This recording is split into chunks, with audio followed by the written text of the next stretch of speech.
Hi, it's Steve.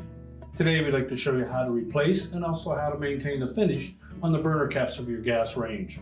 It's a really easy repair. Let me show you how we do it. Now before we replace the burner caps, the first thing we want to do is make sure that the surface is cool to touch. So allow the range to cool off, make sure that the grates are cool to the touch, then remove the appropriate grate, and then we can change out that burner cap. Now to maintain the surface of that burner cap, we suggest that you wash it only in a mild detergent and water and use a plastic type scrub pad to remove any built up dirt. Clean them as soon as they become soiled and dry them completely. Never put them in the dishwasher and never use an abrasive cleanser.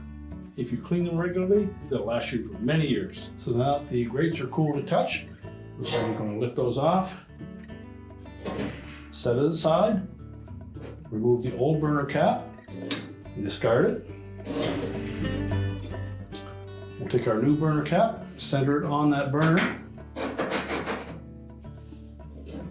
We'll carefully place that grate back in position.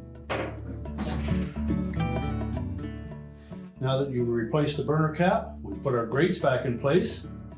Just remember that the next time you have a spill on that burner cap, to clean it up as soon as possible, and they'll last for a long time.